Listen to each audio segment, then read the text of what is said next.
പണി പൂർത്തീകരിച്ച് ബില്ല് കൊടുത്തു കഴിഞ്ഞാൽ പൈസ കിട്ടണമെങ്കിൽ 10% പലിശ കൊടുക്കണം. അല്ല 5% പലിശ 6 മാസം 8 മാസം അല്ലെങ്കിൽ 10 മാസം കഴിയുമ്പോഴാണ് സർക്കാർ നമുക്ക് തിരിച്ചു തരുന്നത്. നല്ലൊരു പണി പൂർത്തീകരിക്കുക, പൈസ കൊടുക്കുക, വീണ്ടും 5% പലിശ കൊടുത്ത് ഞങ്ങളുടെ പൈസ തിരിച്ചു വാങ്ങാം. ആ ഗതിയിലാണ്. മാത്രമല്ല ഇപ്പൊ ട്രഷറി കൂട്ടിയിരിക്കുകയാണ്. 10 ലക്ഷം രൂപയുടെ മേളിൽ ഒരു ബില്ലുകളും തന്നെ പാസ്സാവുന്നില്ല. അതിന്റെ കൂടെ തന്നെയാണ് ഇപ്പോൾ ഞങ്ങൾ കരാറുകാർ ലൈസൻസ് പുതുക്കുന്ന കാര്യം ബന്ധപ്പെട്ട കാര്യങ്ങൾ 31/3/2026 മുമ്പായിട്ട് ലൈസൻസുകൾ പുതുക്കണം. നേരത്തെ ഉണ്ടായിരുന്ന ഗവൺമെന്റ് 10 വർഷം മുമ്പ് വരുമ്പോൾ ഒരു എ ക്ലാസ് കരാറുകാരനെ പുതുക്കാനുള്ള ഫീസ് 50,000 രൂപയായിരുന്നു. കഴിഞ്ഞ ഗവൺമെന്റ് കാലത്ത് 2 ലക്ഷം രൂപയാക്കി. 3 വർഷത്തേക്കുള്ള 2 ലക്ഷം രൂപ ഫീസാക്കി. ഈ വർഷം അത് 6 ലക്ഷം രൂപയാക്കിയിരിക്കും. 3 ഇരട്ടി വർദ്ധിപ്പിച്ചിരിക്കുകയാണ്. 2 ലക്ഷം രൂപയുടെ ഫീസ് 6 ലക്ഷം രൂപയാക്കി വർദ്ധിപ്പിച്ചിരിക്കുകയാണ്. അതുപോലെ തന്നെ അതിന്റെ ക്ലാസ്സിന്റെ എടുക്കുന്ന പരിമിതികളുണ്ടായിരുന്നു. നമ്മൾ 6 ലക്ഷം രൂപ ആക്കുമ്പോൾ നിങ്ങൾക്ക് പരിമിതി ഇല്ലാതെ വർക്കുകൾ എടുക്കാമെന്നും അതുപോലെ സി ക്ലാസ്സിന് അതിന്റെ സാമ്പത്തിക സ്ഥിതി നേരത്തെ ഇപ്പൊ നിലവിൽ 1 കോടി രൂപയായിരുന്നു, 2 കോടി രൂപ ആക്കി തരാം. ബി ക്ലാസ് 2 കോടി 5 കോടി രൂപ ആക്കി തരാം പറഞ്ഞെങ്കിലും ഉദ്യോഗസ്ഥന്മാർക്ക് എല്ലാം അനുവാദം കൊടുത്തിരുന്നു. കരാറുകാർക്ക് അതിനുള്ള അനുവാദം കിട്ടിയിട്ടില്ല. മാത്രമല്ല ട്രഷറിയെ നമുക്കറിയാം, ട്രഷറി അടച്ചിരിക്കണം. ഒരു പേയ്മെന്റ് കിട്ടാത്തതുകൊണ്ട് ഞങ്ങൾ പറഞ്ഞിരിക്കുകയാണ് ഈ ലൈസൻസ് റിന്യൂവുമായി ബന്ധപ്പെട്ട കാര്യങ്ങൾ 31/3/2026 പകരം 1 വർഷം നീട്ടി തന്നുകൊണ്ട് 31/3/2027 വരെയും 1 വർഷത്തേക്ക് നീട്ടി തന്നുകൊണ്ട് നല്ല നടപടി ഉണ്ടാവാൻ വേണ്ടി ഞങ്ങൾ അഭ്യർത്ഥിച്ചിട്ടുണ്ട്. ഇന്നലെ ഞങ്ങൾ ബന്ധപ്പെട്ട വകുപ്പ് മന്ത്രിമാരെ കണ്ടിട്ടുണ്ട്. അതിലൊന്നും തീരുമാനമാവുന്ന നമുക്കറിയാം. ഈ അവസാന നിമിഷത്തിൽ നമുക്കറിയാം ഉടനെ തന്നെ ഈ അസംബ്ലി ഇലക്ഷൻ എല്ലാം വരാൻ പോവുകയാണ്. അതിന് മുമ്പായിട്ട് തീരുമാനം ഉണ്ടാവുമെന്നുള്ള ഞങ്ങൾ ആശങ്കയിലാണ്. മാത്രമല്ല തീരുമാനം ആയിട്ടില്ലെങ്കിൽ അസോസിയേഷൻ വ്യക്തമായിട്ട് പറഞ്ഞിരിക്കുകയാണ് സമരങ്ങളുമായി മുന്നോട്ട് മാർച്ചിൽ ഒരു പണികളും ചെയ്യില്ല, എല്ലാ പണികളും ബഹിഷ്കരിച്ചുകൊണ്ട് സമരമായിട്ട് മുന്നോട്ട് പോകാൻ തീരുമാനിച്ചിരിക്കുകയാണ്. ഇവിടെ തിരുവനന്തപുരം ജില്ലയുടെ പ്രസിഡന്റ് അവിടെയുണ്ട്. ശ്രീ താജുദ്ദീൻ തോപ്പിൽ അദ്ദേഹം സംസാരിക്കുന്നതായിരിക്കും.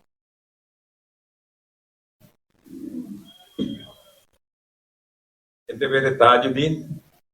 ആൾ കേരള ഗവൺമെന്റ് കോൺട്രാക്ടേഴ്സ് അസോസിയേഷന്റെ തിരുവനന്തപുരം ജില്ലാ പ്രസിഡന്റാണ്.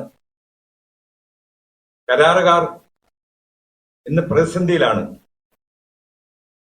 ഇത് ജനങ്ങളുടെ മുന്നിൽ എത്തിക്കുന്നതിന് വേണ്ടിയാണ് ഞങ്ങൾ ഇന്ന് ഇവിടെ ഇങ്ങനെ ഒരു പ്രസ്താവനയുമായിട്ട് വന്നിട്ടുള്ളത്. ദൃശ്യ മാധ്യമങ്ങൾ ഞങ്ങളോട് സഹകരിച്ച് ഇത് കഴിവതും എല്ലാ പത്രത്തിലും എല്ലാ ടിവികളിലും ഇത് പ്രക്ഷേപണം ചെയ്യുകയും എഴുതുകയും ചെയ്യണമെന്ന് അഭ്യർത്ഥിക്കുകയാണ്. പ്രധാനമായിട്ട് ആദ്യത്തെ കാര്യം ട്രഷറി ബാൻ. കരാറുകാർ വർക്ക് ചെയ്ത് ക്യൂവിലിട്ട് ഒരുപാട് നാൾ ക്യൂവിൽ കിടന്ന് ട്രഷറിയിൽ വരുമ്പോൾ പണമില്ലെന്ന് പറഞ്ഞാൽ സ്വന്തം ഭാര്യയുടെ കെട്ടുതാലി പോലും വിറ്റിട്ടാണ് അവൻ ഈ പണി ചെയ്യുന്നത്. അപ്പോ പണി ചെയ്താൽ ഞങ്ങൾക്ക് പൈസ കിട്ടണം എന്നൊരു അഭ്യർത്ഥനയാണ് ആദ്യമായിട്ടുള്ളത്. ഞങ്ങൾ പണി ചെയ്യാൻ തയ്യാറാണ്, പൈസ തരണം. രണ്ടാമത്തെ കാര്യം, മാർച്ച് മാസമായി പണികൾ പൂർത്തീകരിക്കേണ്ട സമയമാണ്. ക്വാറി ഉൽപ്പന്നങ്ങൾ കിട്ടാനേ ഇല്ല. ക്വാറികളെല്ലാം അടച്ചുപൂട്ടി. 100ഓളം ക്വാറികളാണ് ഇപ്പൊ പ്രവർത്തിക്കുന്നത്. അതുപോലും ഇപ്പൊ അടച്ചുകൊണ്ടിരിക്കുന്നു. ഇതിനൊരു മാറ്റം ഉണ്ടാകണം. തമിഴ്നാട്ടിന്റെ കാരുണ്യം കൊണ്ട് ഒന്ന് മാത്രമാണ് ഇന്ന് കേരളത്തിലെ വികസന പ്രവർത്തനങ്ങൾ നടക്കുന്നത് എന്ന് ഞാൻ നിങ്ങളെ അറിയിക്കുകയാണ്. തമിഴ്നാട്ടിൽ നിന്ന് മെറ്റൽ തന്നില്ല എങ്കിൽ കേരളത്തിൽ വികസനമില്ല. അപ്പൊ തമിഴ്നാട്ടിന്റെ കാരുണ്യം കൊണ്ട് മാത്രം നമ്മുടെ സർക്കാരിന് പിടിച്ചു നിൽക്കുകയാണ്. കേരളത്തില് അസംസ്കൃത സാധനങ്ങൾ കിട്ടാനേ ഇല്ല. ബിറ്റുമിന് വില വർധനവ് 45 രൂപ നമ്മളെ എസ്റ്റിമേറ്റ് നമുക്ക് തരുന്നു. വാങ്ങുന്നത് 70 രൂപ. BPCL കാശടയ്ക്കുന്നത് 70 രൂപ. അത്രയും പൈസ അധികം മുടക്കിയ ഒരു കരാറുകാരൻ നിർബന്ധ സാഹചര്യത്തിൽ തന്റെ പണി പൂർത്തീകരിക്കുന്നതിന് നിർബന്ധമായി കൂട്ടിയിരിക്കുകയാണ്. ഇതിനൊരു മാറ്റം ഉണ്ടാവണം. സർക്കാർ കണ്ണടയ്ക്കുകയാണ് മനഃപൂർവ്വം. അവര് തരുന്നത് 45 രൂപ, നമ്മൾ വാങ്ങുന്നത് 70 രൂപ. അമിതമായ ബിറ്റുമിന് വില വർധന. എന്നാൽ ഞങ്ങൾ പറഞ്ഞു ഞങ്ങൾ ലോക്കൽ മാർക്കറ്റിൽ നിന്ന് വാങ്ങിക്കോട്ടെ. അത് പറ്റത്തില്ല, നിങ്ങൾ BPCL തന്നെ വാങ്ങണം. അപ്പൊ ഇത് ഞങ്ങളുടെ നേരെയുള്ള ഒരു കണ്ണടയ്ക്കലാണെന്ന് ഞാൻ ഓർമ്മപ്പെടുത്തുന്നു. അതുപോലെ തന്നെ 2017 മുതൽ 2019 വരെ വിളിച്ച ഒരു വർക്കിലും നമുക്ക് GST തന്നിട്ടില്ല.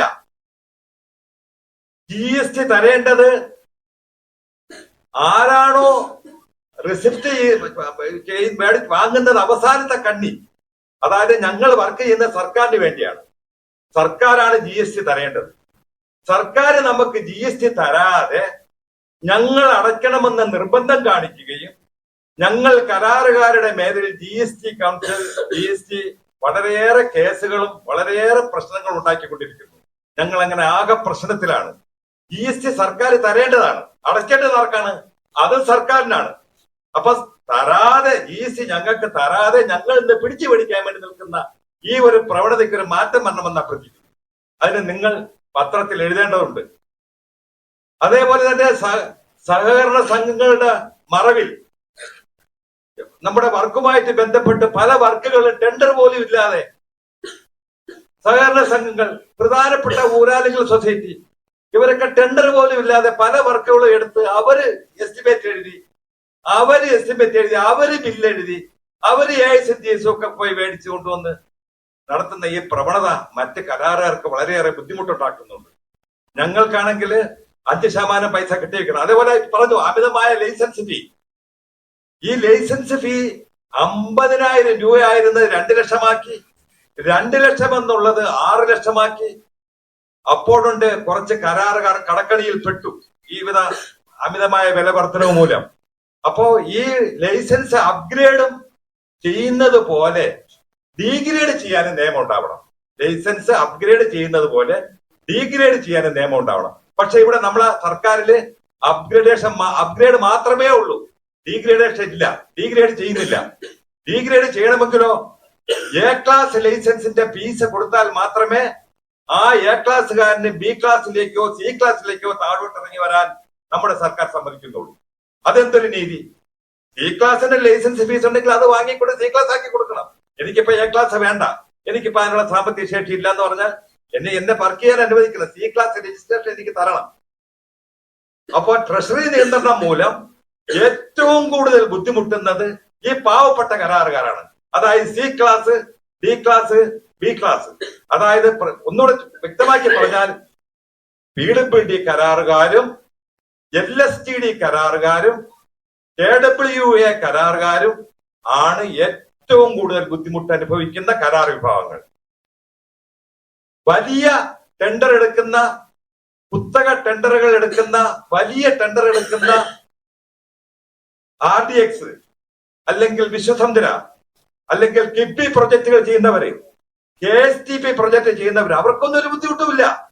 ട്രഷറി അടച്ചത് കൊണ്ടോ അടച്ചു പൂട്ടിയതുകൊണ്ടോ അവർക്കൊന്നും ബാധിക്കാനില്ല. കാരണം ഈ പാവപ്പെട്ട കരാറുകാരുടെ പൈസയാണ് ട്രഷറി കൂടെ ചെന്നെത്തുന്നത്.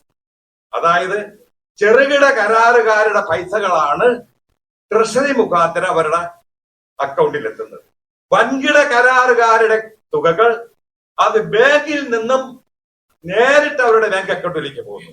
അതുകൊണ്ട് ട്രഷറി ബാൻ ബാധിക്കുന്നത് വൻകിട കരാറുകാരെ അല്ല, മറിച്ച് ചെറുകിട കരാറുകാരെ മാത്രമാണ്. കരാറുകാരെ രണ്ടാക്കി തിരിച്ചുകൊണ്ട് ഭരിക്കുന്ന ഈ ഭരണം അത്ര നല്ലതല്ല. ഇതിനൊരു മാറ്റം വരണം. ഈ തീരുമാനം നമ്മുടെ സർക്കാർ മാറ്റണം. കരാറുകാരെ ഒന്നായി കാണണം. പൈസ കൊടുക്കുന്നെങ്കിൽ എല്ലാവർക്കും കൊടുക്കണം, കൊടുക്കുന്നില്ലെന്ന് വെച്ചാൽ ആർക്കും കൊടുക്കരുത്. ഈ ചെറുകിട കരാറുകാരെ ബുദ്ധിമുട്ടിക്കുന്ന ഇതിൽ നിന്നും നമ്മുടെ സർക്കാർ പിന്മാറിക്കൊണ്ട് നമ്മളെ ജീവിക്കാൻ അനുവദിക്കുന്നത് മാത്രം അഭ്യർത്ഥിച്ചുകൊണ്ട് ഞാൻ ചുരുക്കുന്നു. എല്ലാവർക്കും നന്ദിയുണ്ട്. നിങ്ങൾ എല്ലാവരും പത്രത്തിലൊക്കെ നല്ലതുപോലെ ഇതിനെക്കുറിച്ച് എഴുതണമെന്ന് അഭ്യർത്ഥിക്കുന്നു. പ്രിയമുള്ള മാധ്യമ സഹപ്രവർത്തകരെ, സുഹൃത്തുക്കളെ, കേരള ഗവൺമെന്റ് കോൺട്രാക്ടേഴ്സ് അസോസിയേഷന്റെ സംസ്ഥാന സെക്രട്ടറി AK ഷാനവാസ് ആണ്. ഇവിടെ നേരത്തെ നമ്മുടെ സംസ്ഥാന വൈസ് പ്രസിഡന്റും ജില്ലാ പ്രസിഡന്റും സൂചിപ്പിച്ചു ഇന്ന് കരാർ മേഖല നേരിടുന്ന പ്രതിസന്ധിയെ കുറിച്ച്. ഒരു കാര്യം മാത്രമേ ഞാൻ സൂചിപ്പിക്കാൻ ഇത്തരത്തിൽ ആഗ്രഹിക്കുന്നുള്ളൂ. കേരളത്തിലെ കരാറുകാരെ സംബന്ധിച്ചിടത്തോളം വളരെയധികം പ്രതിസന്ധികൾക്ക് നടുവിലൂടെ നീങ്ങിക്കൊണ്ടിരിക്കുകയാണ്. ചുരുക്കി പറഞ്ഞാൽ നിരവധി കരാറുകാര് ആത്മഹത്യയുടെ വക്കിലെത്തി നിൽക്കുകയാണ്. ഒരു രീതിയിലും കേരളത്തിലെ ഏത് ഗവൺമെന്റ് അധികാരത്തിൽ വന്നാലും നമുക്കറിയാം, വികസന പ്രവർത്തനങ്ങൾക്ക് നേതൃത്വം കൊടുക്കുന്നത് കേരളത്തിലെ ഗവൺമെന്റ് കരാറുകാരാണ്. ഇന്നിവിടെ കാണുന്ന എല്ലാ മണ്ഡലങ്ങളും പാലങ്ങളും ഒക്കെ കേരളത്തിലെ കരാറുകാർ നിർമ്മിച്ചത് തന്നെയാണ്.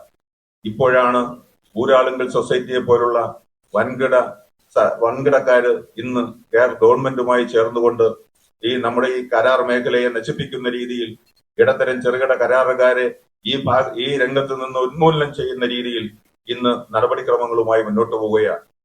ഏത് പദ്ധതി വന്നാലും ഗവൺമെന്റ് പറയുന്നത് അത് ഊരാളുങ്കൽ ചെയ്താൽ മതി, കരാറുകാരെക്കാൾ നല്ലത് ഊരാളുങ്കലാണെന്നുള്ള സ്ഥിതിവിശേഷത്തിലൂടെയാണ് ഇന്ന് ഗവൺമെന്റ് മുന്നോട്ട് പോകുന്നത്. കേരളത്തിലെ കരാറുകാരെ വേണ്ട എന്നുള്ള രീതിയിൽ ഏതെല്ലാം രീതിയിൽ ബുദ്ധിമുട്ടിക്കാമോ അതെല്ലാം ചെയ്തുകൊണ്ടിരിക്കുകയാണ്. ഇന്ന് നേരത്തെ സൂചിപ്പിച്ചതുപോലെ മെറ്റീരിയൽസ് ഒന്നും കേരളത്തിൽ കിട്ടാനില്ല. തമിഴ്നാട്ടിൽ നിന്ന് വരുന്ന മെറ്റീരിയൽ കൊണ്ടാണ് കേരളത്തിലെ കരാറുകാർ വളരെ കഷ്ടപ്പെട്ട് അവരേറ്റെടുത്ത പണികൾ പലിശയ്ക്ക് കൊടുത്താണെങ്കിൽ പോലും അത് ചെയ്തു തീർക്കുന്നത്. അത് സമയബന്ധിതമായി പൈസ കൊടുക്കാൻ ഗവൺമെന്റ് സന്നദ്ധരാകുന്നില്ല. ഏത് രീതിയിലും ബുദ്ധിമുട്ടിക്കുന്ന ഒരവസ്ഥയിലൂടെ മുന്നോട്ട് പോകുന്നു.